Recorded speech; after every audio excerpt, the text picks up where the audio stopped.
Chapter 1. The Broken Locket at the Summer Fete. It was a perfect sort of afternoon in St. Mildred's Hollow, a village so steadfastly charming that it seemed to exist outside of time itself. The hedgerows were neatly clipped, the roses obediently in bloom, and even the clouds over the meadows appeared to drift with a certain English restraint. The annual St. Mildred's Summer Fete was in full swing on the village green. Bunting in soft pastels fluttered overhead. Children darted between the sponge toss and the cake table, and the vicar's wife, Mrs. Chudley, was heroically attempting to keep the teapot filled faster than it emptied. Miss Marple sat near the edge of the green beneath a white parasol, her gloved hands neatly folded in her lap. Her knitting lay untouched in the basket beside her. She had always found village fetes revealing, not for what they offered in jam or chutney, but for the way people behaved when they thought they were being sociable. Such days, she often said, were a glimpse into character, both polished and fraying at the edges.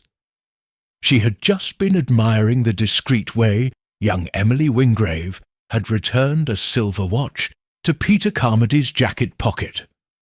The boy, apparently, not realizing he had dropped it while impressing his mates at the coconut shy, when the commotion began. It was the scream that shattered the tea tent's rhythm, a high, strangled cry that cut across the pleasant hum of chatter and clinking china.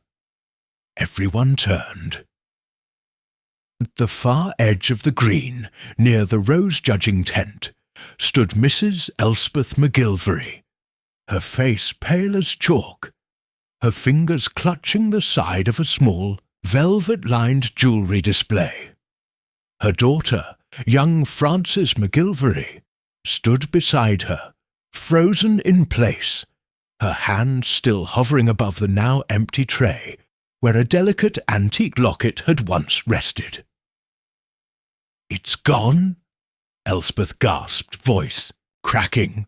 "The locket, my grandmother's, it's been taken!" There was a murmur through the crowd, a collective tilt forward of ears and eyebrows. "I saw it just a moment ago," Frances stammered. Mamma, I was only explaining it to Mrs. Dawson when—" Mrs. Dawson, stout and bewildered, looked equally at a loss. "I only turned to comment on the embroidery on the hem," she insisted. "Hardly a second. I didn't even. Constable Rowntree, summoned from his position near the lemonade stand, arrived puffing and earnest. Now then, what's this all about?" Miss Marple, calm and nearly unblinking, watched as the village performed its ancient and well-rehearsed dance of polite shock. One by one, heads turned, hands were raised to mouths, and whispers curled in the air like smoke. Elspeth McGilvery's locket, everyone soon recalled, was not just any piece of jewellery. It had been the envy of the village's historical society. For years, a silver oval from the late Georgian era, inlaid with a single sapphire and engraved on the back with the words to A.M. Always. No one quite knew who A.M. had been, but the romance of the mystery had made the locket a treasured piece in every village show since before the war. "Perhaps it fell," someone suggested. "It did not fall," Elspeth said sharply. "It was, in the velvet, right there, and now it's gone." Rowntree attempted to take notes, but was quickly buried beneath a flurry of competing statements and speculative glances. Miss Marple, rising slowly from her seat, dusted her skirt and quietly approached the scene. She said nothing. She didn't need to. Her presence alone was enough to hush several villagers mid-rumour. "I do wonder," she said gently, peering at the velvet display tray, "if it might be simpler than we think." All eyes turned to her. "Perhaps," she continued, "the locket has not gone very far at all." Francis looked confused. "You mean someone nearby took it?" "I mean," said Miss Marple, her voice light, "that things of sentimental value tend to remain quite close to those who value them." She turned to Rowntree. "Might I suggest a discreet word with those who had access to the tent during the judging, and do, if you can, locate Mr. Vernon Gale? I believe he was nearby when the tray was first set out." "Gale," muttered Mrs. Cranberry. "The estate agent's nephew." "The same," Miss Marple said. "A curious young man with a sharp eye and rather expensive taste." Rowntree looked flustered, but nodded and shuffled off. Miss Marple smiled at Francis.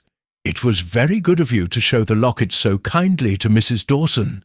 It speaks well of you." Francis flushed, unsure whether she was being praised or questioned. By evening, the incident had taken on the shape of a mystery rather than a mere theft.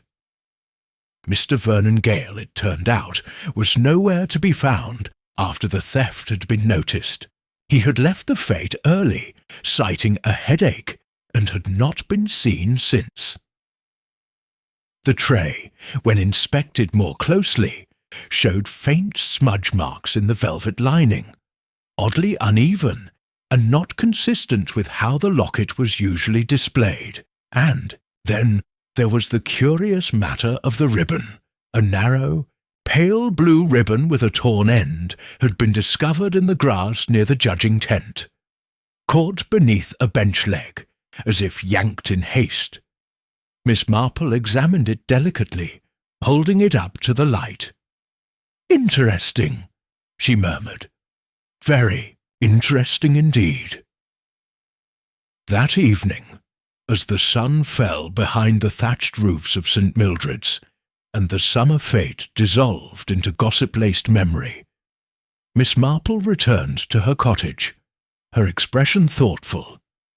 She did not believe in accidents, nor did she believe that Vernon Gale had acted out of mere greed. No, something about the way Francis had hesitated, about the ribbon's placement, and most especially the choice of timing, mid-fete when all attention was scattered, suggested not a spur-of-the-moment theft, but something older, more personal. Miss Marple, seated once more by her window, poured a cup of tea and reached for her notebook. The case, she suspected, had only just begun. Chapter 2. The Village Reacts. By the following morning, the theft of the McGilvery locket had become the only subject worth discussing in St. Mildred's Hollow. The air in the village post office was electric, a potent mix of damp wool, boiled, sweets, and speculation. Mrs. Withers, who operated the switchboard from a corner cubicle, was already red in the cheeks from overwork and the excitement of half-heard calls. "I swear on my ginger tabby," she whispered to Mr. Dillo, the churchwarden. "Someone was asking the station-master if a young man boarded the 5:42 to London last night. Must be about that missing boy. Vernon Gale. I said from the start he was no good." Mr. Dillo muttered darkly. "Always walking about with a cigarette holder and laughing at things that weren't funny. Bad sort, in the bakery, where the smell of cinnamon buns couldn't overpower the tang of scandal. Mrs. Grantley was holding court." "Well, you mark my words," she told Mrs. Arbuthnot. "That girl Frances McGilvery has always been a bit too clever for her own good.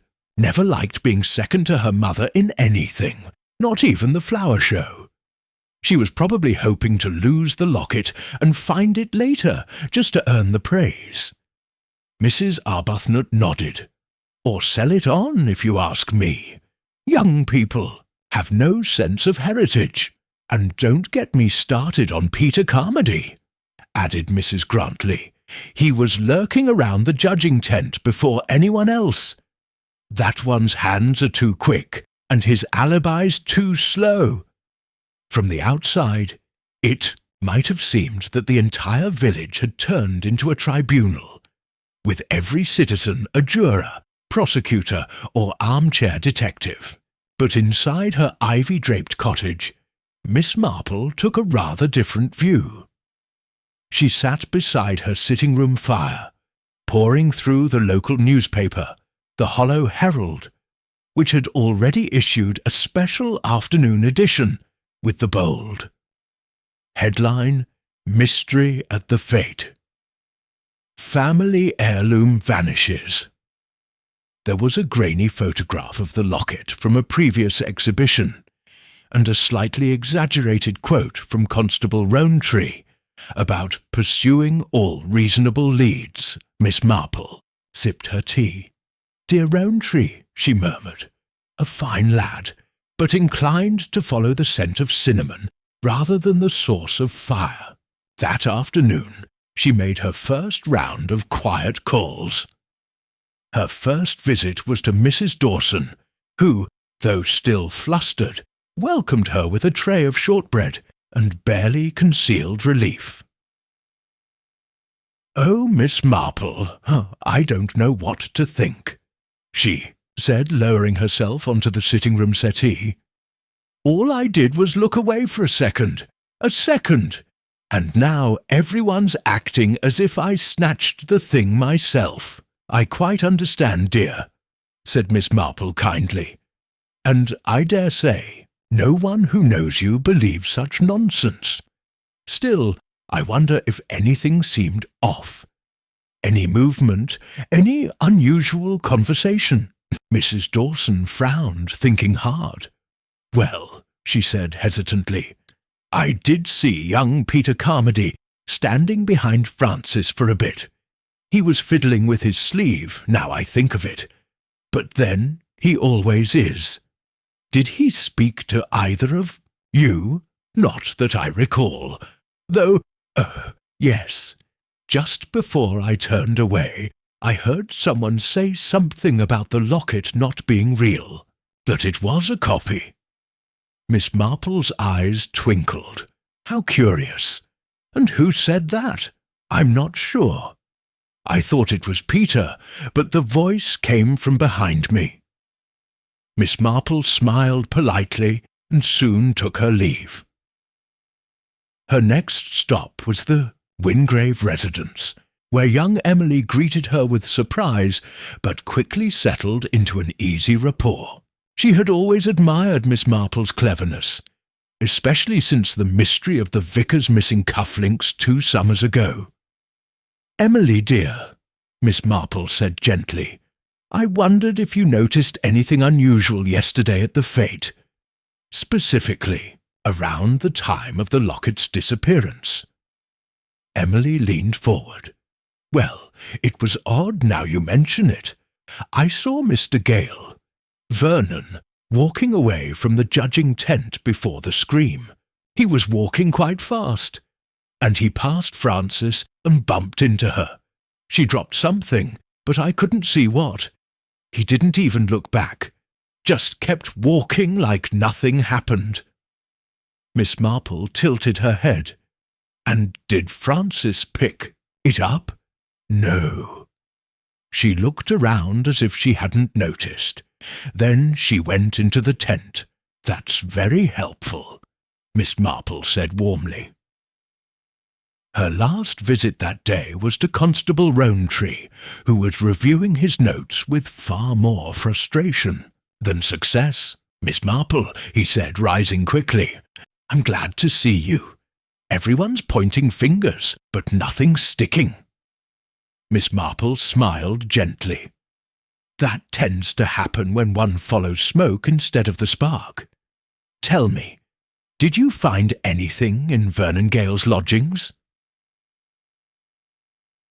Rowntree nodded. "A few receipts, nothing about the locket, and the landlady said he packed in a hurry." And where did he say he was going?" "He didn't. Just left a note saying, 'Something urgent. Be in touch.' No signature." Miss Marple tapped her chin thoughtfully. "And the ribbon, did you find where it came from?" "Yes, actually. It matched a hair ribbon Frances was wearing earlier in the day. She said it tore when she was leaning over the judging table, but she didn't think it was worth mentioning." Miss Marple's brow rose ever so slightly. "Did she indeed?" That evening, back in her own cottage, Miss Marple reviewed the mental sketch she was assembling. A staged theft, perhaps. But why? Stage a theft only to let it look like someone else had done it? A boy who vanished too soon, yet not without motive. A girl whose ribbon had come loose at just the wrong moment. And most of all, whispers that the locket might be a fake. That, Miss Marple thought, was the most interesting whisper of all. Because if someone had spread that particular rumour before the locket vanished, then the mystery wasn't about theft. It was about substitution, and somewhere in St. Mildred's Hollow, someone was already wearing the lie. Chapter 3. Early Investigation. The following morning brought a break in the weather, and with it a new mood in the village. The morning sun filtered softly through the mist, and the hedgerows shimmered with dew. Yet despite the freshness in the air, the people of St. Mildred's Hollow seemed unusually tight-lipped. The excitement of the fete had curdled into suspicion. Miss Marple took her tea by the window, her knitting idle in her lap. The cottage was quiet save for the occasional creak of floorboards and the distant ring of the parish bell. She had made a list in her mind, an informal register of names, dates, and inconsistencies.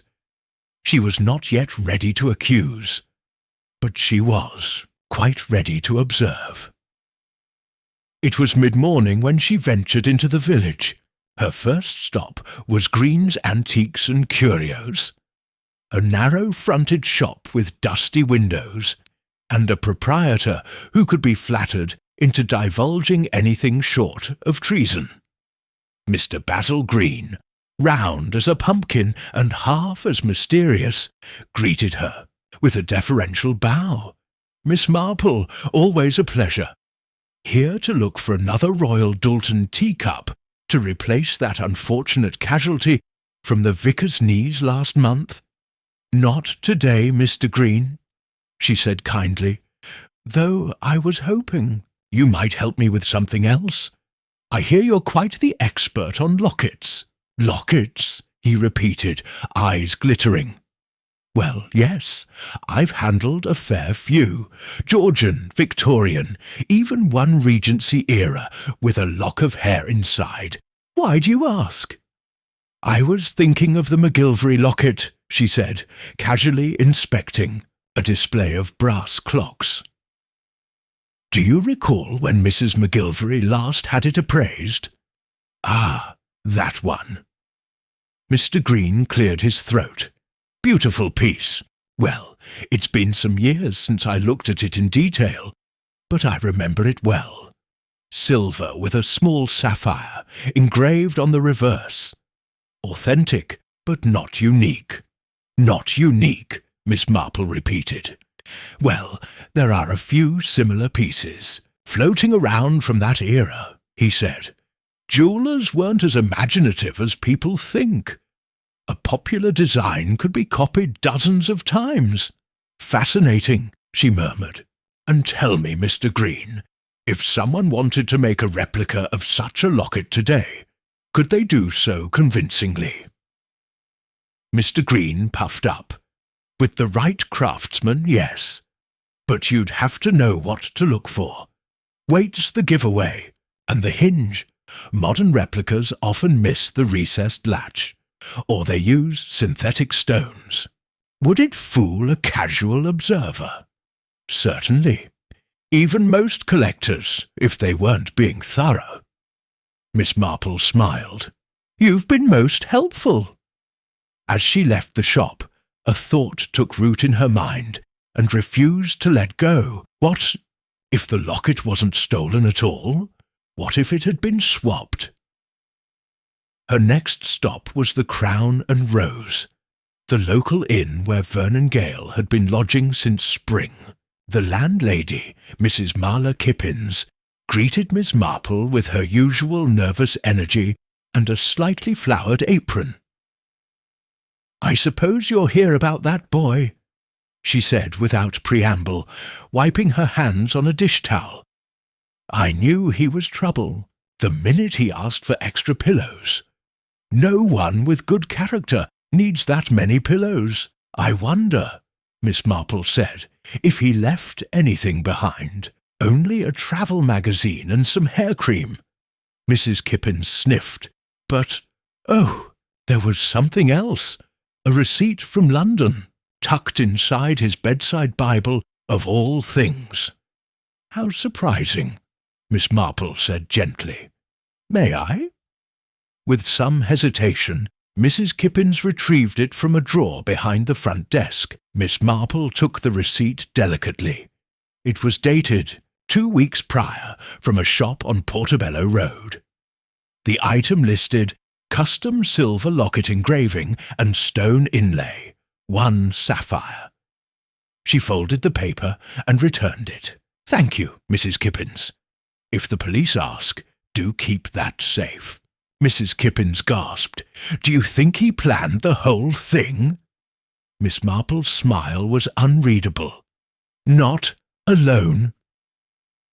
On her way home, Miss Marple passed by Frances McGilvery, who was seated on a bench near the green, her hands idle in her lap.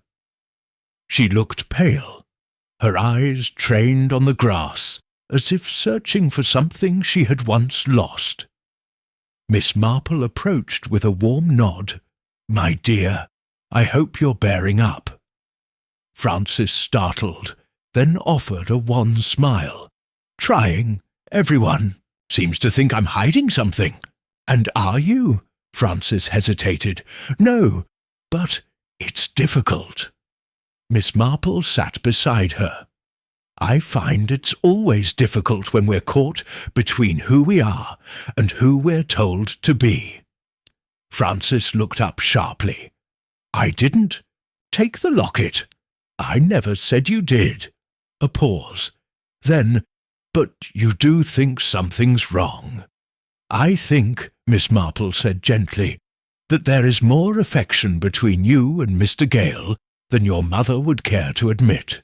And I think Vernon, for all his bluff, would do a great many foolish things to impress the right person." Frances flushed. "He wanted me to ask for the locket. Mamma would never allow it. She always says sentiment is a weakness." "And so Vernon tried to duplicate it?" Her silence was answer enough. Miss Marple patted her hand. "Don't worry, dear. I don't believe he meant harm. But intent is rarely what matters in these things. Timing is." That evening, as dusk gathered over the fields and the first bats flickered against the chimney-pots, Miss Marple wrote a letter. It was addressed to an old friend in London, a jeweller in Kensington who owed her a favour from the days of a certain missing heirloom and a scoundrel with forged titles. She enclosed a sketch of the locket, with measurements noted by memory and Mr. Green's estimations. And then she asked a simple question. Can one determine if a locket's engraving was made within the past month using modern tools? She sealed it, stamped it, and set it aside for the morning post, The villagers, she suspected, would keep spinning their tales for a few days yet. But soon enough, someone would make a mistake. And when they did, she would be watching. Chapter 4. First Suspects. The fourth day after the Locket's disappearance dawned clear and chilly, with a touch of frost glittering on the church railings. The crisp weather did nothing to cool the hotbed of speculation simmering through the village. By breakfast, the general consensus had turned squarely against Vernon Gale. He had, after all, left the fete in haste. He had, as the grocer pointed out, once boasted of studying art in London, a slippery field to most villagers, easily confused with forgery and other questionable talents. And perhaps most damning of all, he had not returned. That morning, Constable Rowntree paid a visit to Miss Marple's cottage, his boots freshly polished and his notebook clutched like a lifeline. "We've issued a request to the London authorities," he announced with evident pride. "Mr. Gale's name will be circulated through all nearby rail terminals and pawnshops. If he tries to sell the locket, he won't get far." "Quite thorough," Miss Marple said, pouring a cup of tea. "And if he never intended to sell it?" Rowntree frowned. "What do you mean?" "Some people steal for profit," she said, "others for love." Rowntree scribbled something vaguely in his notebook, though the implication seemed to make him uncomfortable. "We also spoke to Mrs. McGilvery," he added hastily, "and she's absolutely convinced it was Vernon. Says she saw him hovering near the tent all afternoon, and that he's always had an eye on Francis's inheritance." Miss Marple raised a brow. "Has she now?" "Oh, yes. She's been quite vocal about it. Says she always suspected he was after more than polite companionship." Miss Marple didn't answer, but as Rowntree left, pleased with the direction of his investigation, she turned her attention to the unopened letter sitting atop her writing desk. It had arrived with the morning post. She slit the envelope with a silver knife and unfolded the letter inside. The note was brief, written in the angular hand of her London jeweller acquaintance. "My dear Jane, your instincts, as ever, are accurate. A locket matching your specifications was recently commissioned by a Mr. Gale. No first name given. The item work was completed 10 days ago. The engraving tools used were entirely modern, and the inlay, while well done, is synthetic. A competent imitation, but no antique. Let me know if you wish further detail. Yours ever, R." Cranston Miss Marple smiled. So Vernon had indeed forged a copy. But if that was the case, where was the original? And more curiously, why replace it at all? Later that day she visited the McGilvery residence for a courtesy call.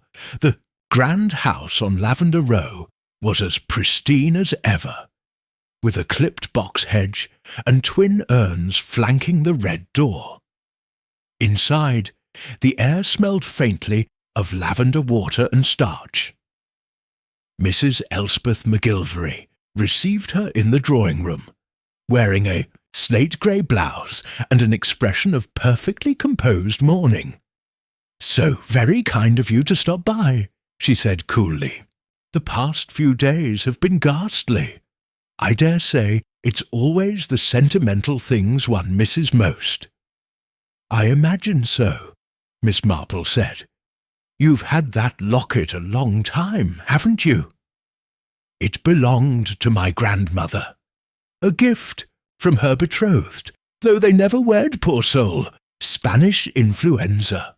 How tragic," Miss Marple said gently. "Do you recall when it came into your possession?" Oh, when I was a girl, I was quite taken with it. There was always something romantic about the engraving. 2 a.m. always, Miss Marple repeated. And your grandmother's name? Annabel. Margaret, Mrs. McGilvery said without hesitation. It was a treasure. Miss Marple nodded. Tell me, did anyone else in the family ever contest ownership? The woman stiffened. Why would they? Oh, I meant no offence, Miss Marple said, waving it off. Only, I remember hearing once at the Historical Society that there'd been some confusion when the locket was first donated for display. Was it not kept in the family's care for decades before it was entered into the village exhibits? Mrs. McGilvery gave a tight smile. If there was confusion, it was surely resolved. My mother always said it was rightfully ours. Miss Marple sipped her tea, then laid her cup down gently. And did you know Vernon Gale had a replica made? The colour drained slightly from the other woman's face. A replica, yes. Engraved and everything. A very good imitation, apparently. Mrs. McGilvery's fingers trembled just a hair as she reached for her own cup. Well, I suppose that's to be expected these days. Young men with no respect for family heirlooms. But why go to the trouble of replacing it, if only to disappear? It seems a rather sentimental crime, doesn't it? Mrs. McGilvery said nothing. That evening, Miss Marple took a short walk down by the churchyard. The moon was full and clear overhead, and the soft crunch of gravel beneath her feet was the only sound as she passed the gate leading to the back gardens of the McGilvery estate. She paused just long enough to note the broken section of fence by the far end. The slats bowed inward, as if someone had climbed it in a hurry. She didn't linger, but she smiled. The next day brought a most unexpected development. Vernon Gale returned. He arrived by the 10:03 train, wearing a rumpled coat and looking, for all the world, like a young man late for tea rather than the object of village-wide suspicion. He walked directly to the constable's station and turned himself in. Rowntree, startled into a rare efficiency, sent for Miss Marple at once. By the time she arrived, Vernon was seated in the back office, hands folded, eyes steady. "I didn't take it," he said, before anyone could speak. "I made a copy. That's all. I was going to propose to Frances and give her something that looked like the original, since her mother would never part with it." "Where is the copy now?" Rowntree demanded. "I burned it," Vernon said, "after I heard the real one was missing. I knew how it would look." Miss Marple leaned forward. "And did Frances know about your plan?"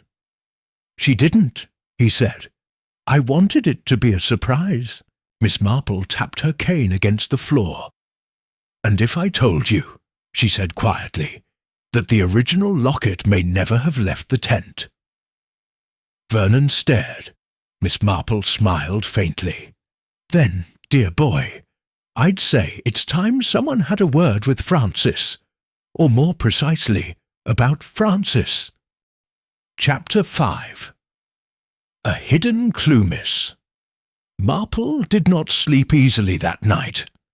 Though the village had been content to pin the blame squarely on Vernon Gale, and Rowntree seemed eager to consider the matter concluded. She had long ago learned that mysteries do not rest simply because the village wants them to. Too many pieces still refuse to fit. Vernon's return, his confession of the forgery, his honesty when lies would have served better. All of it left her with the uneasy feeling of having been nudged off course. She lit a small lamp at her writing desk just past midnight and reviewed her notes. Though nothing in her diary was written in an overtly investigative tone, the patterns were all there, inferred from gestures, phrases, forgotten ribbons, and especially one persistent, niggling thought. If Vernon never touched the original locket, who did? The next morning she requested access to the fete storage tent, where a few leftover tables, decorations, and trays had been stowed away behind the vicarage. With Rowntree otherwise occupied, it was Emily Wingrave who offered to assist, curious as ever, and not one to turn down the prospect of adventure. The tent flaps parted with a soft whoosh of stale air and summer dust. Shafts of light filtered through the canvas, casting long lines across the scattered remains of bunting, ribbons, and a forgotten raffle drum. Miss Marple examined each item with practised ease. It was not until she lifted the original velvet display tray, still faintly indented in the centre, that she found what she hadn't even known she was looking for. Tucked beneath the tray's edge, pressed tight between the velvet lining and the wooden base, was a small length of black thread. Not ribbon, not cord, but silk thread, fine and smooth. She lifted it delicately and held it to the light. "Well, well," she murmured. Emily leaned in. "What is it?" Miss Marple smiled. "Something someone forgot." That afternoon she stopped in at Myrtle's haberdashery, the village's quaint little shop of pins, trims, and the sort of notions that no one in London ever knew they needed. Myrtle herself was behind the counter, trimming a bolt of lace. "Ah, Miss Marple, come to restock your embroidery cottons." "Not today," she said pleasantly, "though I wondered, do you carry this sort of thread?" She produced the black silk. Mrs. Myrtle examined it. "Certainly. We received a few reels just last week. Very fine quality, for delicate work, lace edging, cuffs, mending heirlooms." Miss Marple smiled. "And did anyone come in recently asking for it?" Mrs. Myrtle considered. "Let me think. Why, yes, I sold some to Frances McGilvery. 2 reels, I believe. Said she was doing some mending for her mother." "Did she mention what sort of garment?" "Not as I recall, but I do remember thinking it was a curious choice. It's not commonly used for ordinary darning. A bit extravagant." Miss Marple thanked her, made a modest purchase of thimbles to keep up appearances, and returned to her cottage with the quiet satisfaction of a hunter who'd spotted the edge of a trail. That evening she asked Frances to tea. The girl arrived promptly, dressed in pale blue and with a noticeably calmer demeanour than before, but as Miss Marple had observed over many years, it is often when young people feel most relieved that they are in the gravest danger of betraying themselves. They sat by the window. The birds were finishing their evening song, and the gentle clink of china masked the silence that followed Miss Marple's question. "Tell me, dear," she said lightly, "have you ever tried embroidery?" Frances blinked. "Embroidery?" "Yes, or perhaps fine mending. I noticed you'd bought some silk thread from Myrtle's. A rare choice for someone your age." Frances hesitated. "It was for a brooch clasp, actually. One of Mamma's. The thread looked delicate enough to wrap the hinge." "Curious," Miss Marple said, smiling. "Most would use jeweller's wire, or take it to someone like Mr. Green."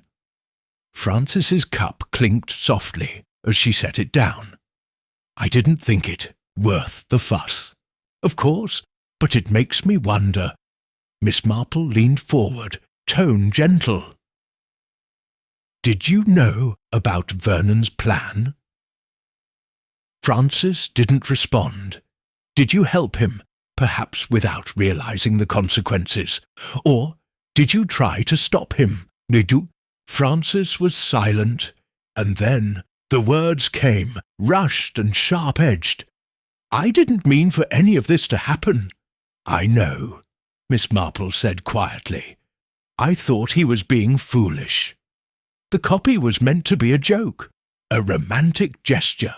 But when I saw it, the real one next to it, I just couldn't bear it. Why not? Francis's eyes shimmered. Because she never intended to give it to me, ever. She said it would go to a museum one day. Like I wasn't worthy. That I was just the temporary caretaker of the McGilvery name. And so? Miss Marple asked softly. I switched them, she whispered. I hid the original in my coat pocket before the judging. I thought, if the fake went missing, she'd never miss the real one. But then Vernon left. He panicked, Francis said bitterly. He thought he'd be blamed, so he burned the copy, and I couldn't go back. It was too late. And the original? A pause, then quietly. In my sewing box, under the lining. Miss Marple walked Francis home and asked to speak with her mother. Mrs. McGilvery greeted her with icy civility, though her composure faltered when Miss Marple, without flourish, presented the locket in the palm of her hand. You might wish to reconsider your daughter's inheritance, Miss Marple said, voice cool. She may be the only one who ever truly loved it. Elspeth said nothing, but the way her mouth tightened around the corners told Miss Marple everything. Later, when Constable Rowntree was brought up to date, though with the names gently disguised, he grumbled about how impossible women were to interrogate properly. Holmes, Miss Marple thought with a rare flicker of mischief, would have agreed with him, though not for the reason he intended. Chapter 6. Confrontations and Secrets. For a brief and quiet day, there was no talk of theft, scandal, or lockets in St. Mildred's Hollow.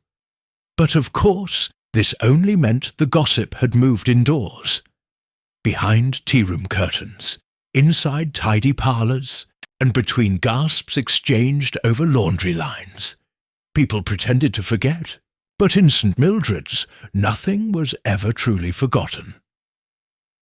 Miss Marple, who had spent the morning pruning her rose bushes with the same calm attention she gave to dismantling alibis, had received an unexpected note over the breakfast tray.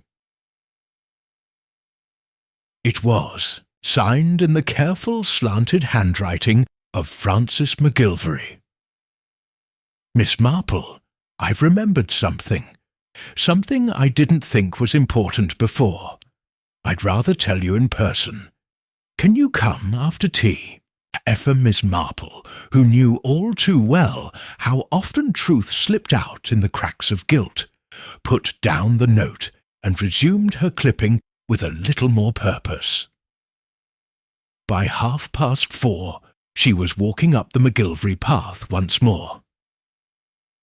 Francis met her at the back door, leading her through the kitchen and into a side study, small and book-lined, filled with a faint scent of lavender polish and lemon oil. I didn't want to speak in front of Mother, she said quietly. Not this time. Miss Marple nodded. I understand, dear. Frances fidgeted with her sleeves. After the fete, the day after the locket went missing, my uncle came to visit. Miss Marple raised an eyebrow. Your uncle? Yes, Uncle Crispin, my mother's younger brother. He lives in Bath. We haven't seen him in years. He and Mother argued after my grandfather's will. Over what? Frances hesitated. Jewellery. The locket in particular. Grandfather had wanted it to go to me, but Mother, well, she refused. Miss Marple folded her hands gently.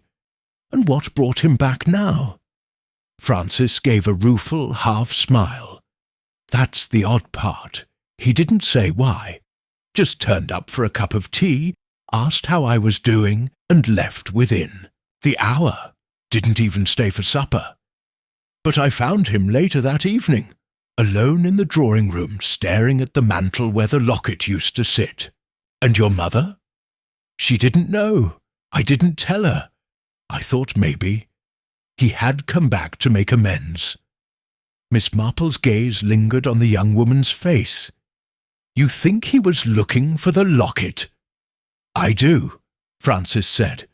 But more than that, I think he believed it was his to begin with. Later that evening, Miss Marple sat in her sitting room beside the fire, recalling a half-forgotten memory from a parish newsletter published 15 years earlier.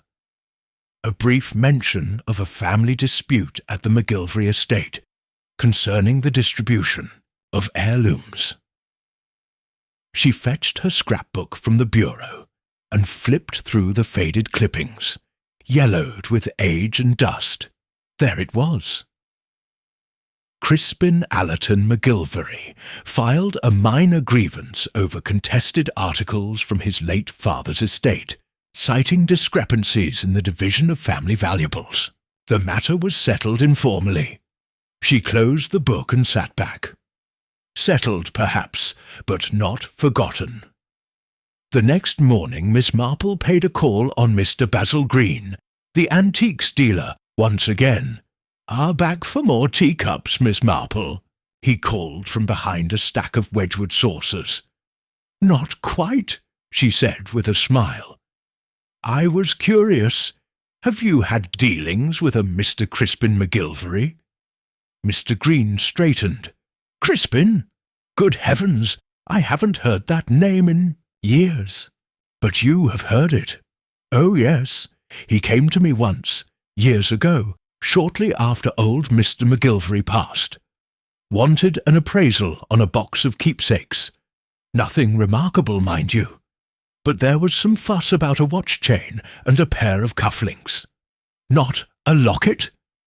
Mr. Green frowned. "No, though he did ask what such a piece might fetch, if it were antique and bearing a family engraving." Miss Marple's expression did not change, but a light glinted in her eyes. "And did you give him an answer?" "Just a ballpark figure. He'd said he was asking for a friend. I got the impression he meant himself." That afternoon, Miss Marple received another visitor, unexpected, though not unwelcome. Lady Helen Summersby, a retired music teacher and one of Elspeth McGilvery's oldest friends, arrived with a tin of ginger biscuits and a flutter of apologies for dropping by unannounced. But Miss Marple had long ago learned that people rarely truly arrive unannounced. Most often, they come when something needs saying. Over a second cup of tea, Helen sighed. "It's been such a terrible business with Elspeth and the locket. She's always been a proud woman, but I never thought she'd carry the family name like a sword." Miss Marple glanced up. "You mean her insistence on keeping the heirlooms?" "Yes, and on what counts as worthy. Poor Frances, always measuring herself against something unattainable." Helen took a biscuit, then added carefully, "Did you know Elspeth changed the will?" Miss Marple's brow arched. She had the family solicitor revise it 2 years ago. The locket, among other things, was to pass directly to the local historical society, not Francis. "I see," Miss Marple said softly. "She claimed it would protect the legacy," Helen added. "But I wonder, if it wasn't simply her way of punishing Francis for defying her. Miss Marple said nothing, but her mind turned over a new theory. Perhaps the locket wasn't stolen in anger or even desperation. Perhaps it had been taken to preserve a truth that Elspeth was trying to erase. That evening, as the sun sank behind the chestnut trees, Miss Marple made one final note in her diary before extinguishing the lamp. The locket was never the treasure. The story it told and the inheritance it threatened was. Chapter 7. Another twist. The calm that had briefly settled over St. Mildred's Hollow proved to be a fragile veil. It was torn wide open on Thursday morning by a break-in. Not a loud, shattering kind of break-in, but the more sinister sort, a precise, quiet entry into a locked space that should have remained private. It happened at Green's Antiques, sometime between the closing bell and dawn. Mr. Basil Green himself discovered the intrusion. He arrived, as always, at precisely 8 o'clock, only to find the lock on his back door tampered with and the small display cabinet by the register, containing his most valuable Victorian brooches, smashed open. Oddly enough, only one item was missing. Not the brooches, not the silver sovereigns, but a small locket, set with paste stones marked "Copy Georgian Style," and tagged for a modest £10. When the news reached Miss Marple, she was at the post office, speaking with Mrs. Withers about tulip bulbs. But the moment she heard the details, she turned very still. "What did you say was taken?" she asked. Mrs. Withers, breathless from gossip, repeated the tale eagerly. "And the locket," Miss Marple murmured. "Of course." That afternoon she called on Mr. Green, who was still pacing inside the shop, wringing his hands and rechecking the drawers for the 7th time. "Miss Marple, dreadful business. I can't imagine why anyone would go through all that trouble. For her reproduction. May I see where it was kept?" He led her to the shattered display case. "It was here," he said, "far back row. I hadn't even noticed it had gone until I began tidying up the glass. The brooches were untouched." Miss Marple bent slightly, examining the dust around the base of the broken shelf. Her eye caught something glinting faintly in the splinters. Tiny pin fragment, no larger than a pepper seed. She carefully scooped it up. "A clasp," she murmured. "Snapped cleanly. Likely pried loose." Mr. Green leaned in. "Do you think it was someone trying to cover up the forgery?" "On the contrary," she said, eyes still on the tiny metal flake. "I think someone wanted to bury the evidence that a forgery ever existed." Later that evening, she returned home with a fresh list in her mind. Not suspects this time, but motivations. Who stood to gain from destroying the fake locket? Who feared that it might be recognized, traced, or remembered? And, most troubling of all, what if the real locket now in Francis's sewing box wasn't real at all? She brewed her tea slowly that night, her thoughts circling like birds above a storm. A fake had been made. It had been burned, supposedly. But now another fake had been stolen, which meant someone was still moving pieces behind the scenes, altering the board.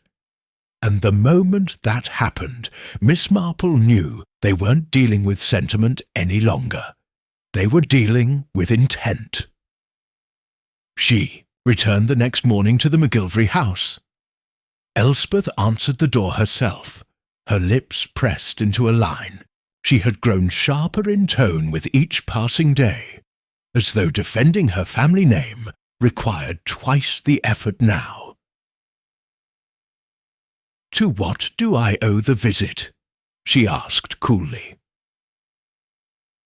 "I hoped to ask Frances about something," Miss Marple said politely, "regarding the original locket." "She's out," Elspeth replied, "with the Wingrave girl, likely talking nonsense and lace patterns." "Ah," Miss Marple said, "then perhaps you might help me." "I doubt it." Undeterred, Miss Marple continued, "Do you recall many years ago when your father left his effects to both you and your brother Crispin?" Elspeth's spine straightened. "I do, and I recall he squandered most of his share on antiques and absurd litigation. I also recall," Miss Marple said gently, "that you kept the locket despite your father's intention for it to pass to Frances." Elspeth's jaw tightened. "My daughter is not ready for responsibility." "Or perhaps you were not ready to part with the past." Elspeth's hand trembled faintly on the doorframe. "I protected what was mine." "Then why rewrite your will?" Elspeth's eyes narrowed. "That's none of your concern." Miss Marple's tone softened. "If someone believed you had lied about its origin and sought to replace the locket with a forgery, wouldn't that be poetic? If they made you protect a false version of your legacy, while the real one vanished quietly." For the first time, Elspeth looked shaken. "I don't know what you mean." Miss Marple simply nodded. "Then perhaps it's time to find out." That evening, a quiet knock came at Miss Marple's door. It was Frances, and she was holding the locket. "I opened it," she said. "I hadn't before, but I needed to see." She passed it into Miss Marple's hands. Inside, beneath the tiny sapphire, was a folded square of silk paper. Miss Marple unfolded it. It read, "To CM, as promised. Return what was stolen." AM Miss Marple blinked once. Not Annabel Margaret, as everyone had assumed, but CM Crispin McGilvery. The initials matched. She looked up. "Frances, my dear, I don't believe this locket ever belonged to your grandmother." Frances paled. "Then who?" Miss Marple ran her fingers along the hinge, the wear patterns, the folded note. "I believe it belonged to your great-uncle. And I believe your mother's claim to it may never have been valid at all." Chapter 8. Miss Marple's final test. Miss Marple had always believed that the most dangerous lies weren't told, they were lived. Entire lives could be built around them, dressed in manners and inheritance and lace-edged propriety. And in Elspeth McGilvery, she had found a woman who had lived such a lie so fully that it had become indistinguishable from her truth. But Miss Marple also believed that even the most carefully worn masks could slip, if one knew precisely when to nudge, and so, on a grey and wind-bothered afternoon, she extended a cordial invitation to tea. To Elspeth McGilvery. The parlour at St. Mary Mead Cottage was dressed for peace. Fresh cambric covers, the faint smell of honeysuckle polish, and 2 cups of her strongest Assam steeping gently by the fire. Miss Marple welcomed Elspeth with just the right balance of warmth and inquiry. "So good of you to come," she said with a nod. "I thought you must be exhausted with everything going on." Elspeth sat stiffly, her grey gloves folded in her lap. "I appreciate the invitation, though I suspect you have more than tea in mind." Miss Marple smiled lightly. "Oh, nothing too sinister. Only clarity." She served the tea, added a slice of seed cake to each plate, and waited until the cups had been half drunk, when nerves were quieted and pride softened. "I came across something curious in the locket," Miss Marple began. A note, Elspeth's, hand faltered on the cup handle. "Oh, yes," Miss Marple continued, watching carefully. Tucked just beneath the stone, a folded square of silk paper. Faded, but legible, it read, "To CM, as promised. Return what was stolen." Silence thickened. Miss Marple sipped her tea. "Odd, isn't it? That the initials don't match your grandmother's name. Annabel Margaret, wasn't it?" Elspeth's voice was tight. "Yes." "Whereas CM," Miss Marple's voice trailed thoughtfully, "could just as easily be Crispin McGilvery." A beat passed. Then Elspeth's chin lifted. "My brother has no claim to the locket." "No legal claim, perhaps," Miss Marple said, "but a sentimental one, maybe. That note certainly suggests the locket was once intended for him." Elspeth's eyes narrowed. That note could have been planted. By whom? Elspeth didn't answer. Miss Marple leaned forward gently. "Tell me, my dear, why did you really change the will?" Elspeth exhaled sharply. "Because Frances is foolish. She falls in love too easily. She trusts too quickly. I won't have our family legacy given away because of some charming boy with a forged locket." "But it wasn't Vernon who forged the first lie," Miss Marple said quietly. "Was it?" That struck. The older woman's lips parted, but the words failed. Miss Marple pressed softly. "You knew, didn't you, that the locket hadn't been your grandmother's? It was your father's promise to Crispin." Elspeth looked away, her voice brittle. He squandered everything else. This was the one piece that mattered. "You claimed it," Miss Marple said, "because you thought he'd waste it. But you never imagined it would come back around.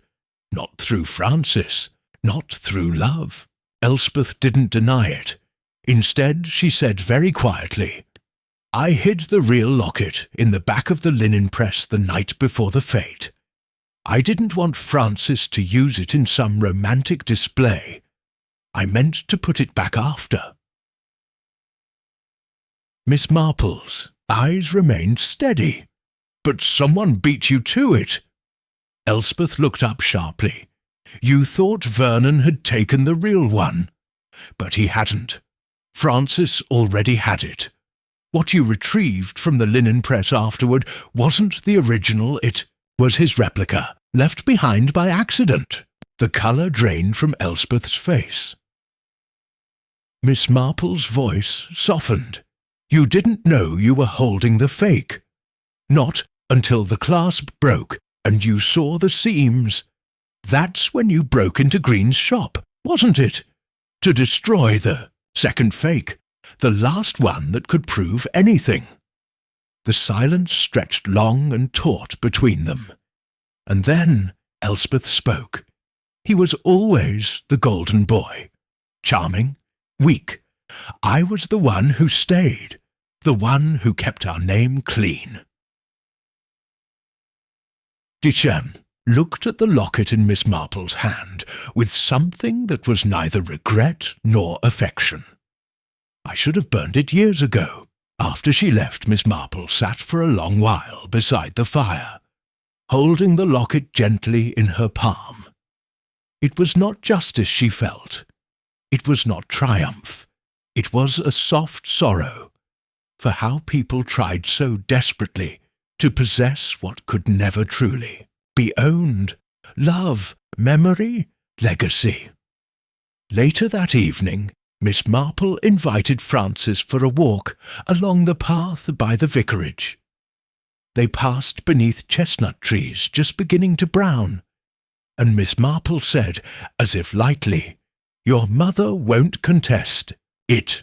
Frances blinked. What? The locket, the legacy, the truth.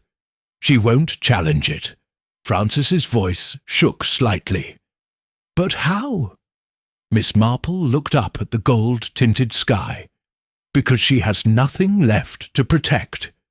You see, dear, truth is a terribly inconvenient thing, but once it comes out, it has a way of settling in.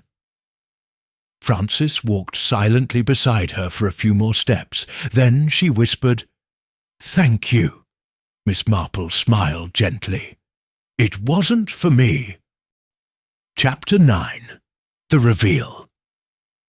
The sitting room at the vicarage had been chosen for its neutrality. It was a place where disputes were settled over tea, not accusations, and where the truth could be offered like scripture. Softly spoken, gently received, and impossible to refute. Miss Marple had arranged the gathering quietly. She sent out the invitations herself, simple notes in her neat, unthreatening handwriting. No one quite knew who else would be present when they arrived, and by the time each person realized they weren't alone, they had already settled into their respective chairs with polite expressions and uneasy hearts. There was Frances McGilvery, her hands folded tightly in her lap, a pale blue ribbon barely holding her composure together. Elspeth McGilvery, her spine straight as the vicar's lectern, her eyes cool and unreadable. Vernon Gale, freshly pressed and visibly uncomfortable, seated beside the fire and refusing to meet anyone's gaze. Constable Rowntree, arms crossed, eyebrows lifted in suspicion, but mostly unsure why he had been summoned. And finally, Miss Marple, serene as ever, her lace collar immaculate, her voice as warm as ever, as she set down her knitting and began to speak. Thank you all for coming. I realize it may seem peculiar, gathering in this way at this time, but I believe it's the best setting for what must be said. She folded her hands. There has been, over the past week, a great deal of confusion about a single object, a silver locket set with a sapphire, inscribed with initials that none of us, until recently, understood. She looked at Elspeth. For many years it was believed this locket belonged to your grandmother, Annabel Margaret, and indeed that's the story you told your daughter, and the village, and yourself. Elspeth said nothing, but that story, as it turns out, was mistaken. She turned the locket over in her hand, the worn engraving catching the candlelight. It was not engraved to A.M. as you claimed. It was engraved by A.M. to someone else entirely. Your brother, Crispin McGilvery. Frances sat very still. Vernon shifted slightly, startled. Rowntree opened his notebook. Miss Marple continued. A small note hidden beneath the stone confirmed it. To C.M. as promised. Return what was stolen. That note alone doesn't prove much. But when you pair it with the fact that your brother tried years ago to claim the locket during the division of your father's estate, it begins to take shape. She turned to Elspeth again. You kept it, perhaps at first out of practicality, then pride, and eventually out of something colder. A need to keep your version of the family story intact. Elspeth's voice cracked through the silence. I didn't steal it. No, Miss Marple agreed. You simply never gave it back. A pause, then she looked at Frances. And yet, when Frances wished to use the locket at the fete, you removed it from the display tray the night before. Why? Elspeth said nothing. "Because you didn't trust her," Miss Marple answered for her. "Because you feared she would do with it what your father intended all along. Pass it on." She nodded toward Vernon, to someone she loved. Vernon's cheeks flushed, but he didn't speak. "But you didn't count on Francis already having taken it, or on Vernon crafting a replica, or that, in your haste to restore the locket to its place, you replaced it with the very forgery Vernon meant to discard." Miss Marple's voice softened. "When the fete began, what sat on that velvet tray wasn't the real locket. It was Vernon's imitation. And when it vanished, well, that became the perfect excuse to accuse him." She turned to Rowntree. "But the real locket, Francis had hidden it away before the judging. She had no intention of stealing it. She simply wanted to keep it for herself before it was locked away forever in the pages of the Historical Society's archives." Francis spoke at last, voice trembling. "I wasn't going to sell it. I just wanted to feel like something in the family was actually mine." Miss Marple nodded. "Of course you did." She returned her gaze to the group, and then came the most telling clue. The break-in at Mr. Green's antiques shop. Only one item was stolen, another imitation locket, unsold, unremarkable, but a threat, because it proved something quite inconvenient. Her eyes returned to Elspeth one last time. That there was a second forgery, and if too many of them existed, eventually someone might ask the one question you'd hoped never to answer. Whose locket was it to begin with? Elspeth opened her mouth, then closed it. Her hands, which had been clenched, relaxed slowly. Frances sat back. Her breath left her like air escaping a balloon. Vernon turned to her, eyes wide, but saying nothing. Not yet. Constable Rowntree was scribbling furiously. Miss Marple stood. "I won't press charges," she said simply. "That decision belongs to those in this room. But I will say this. There are many ways to steal something, and not all of them involve keys or glass cabinets.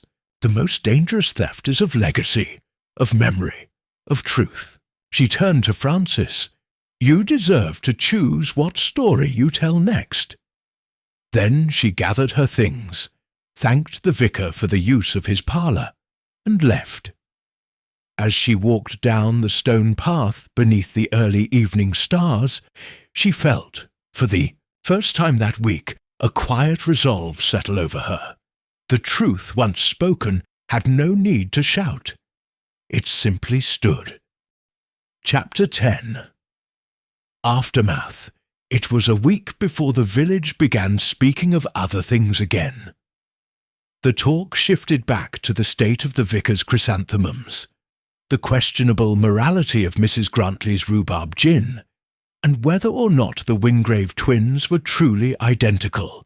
The McGilvery matter, as it came to be known, was placed in a neat drawer labelled "Unfortunate Family Business," and shut with all the discretion of an English village too polite to mention a scandal and too curious to ever forget it. But the McGilverys themselves had not yet returned to their old patterns. Elspeth McGilvery did not withdraw entirely from society, but she declined all invitations for the foreseeable future. She was seen walking the perimeter of her garden, with her head lowered more often than her usual visits to the post office or women's guild.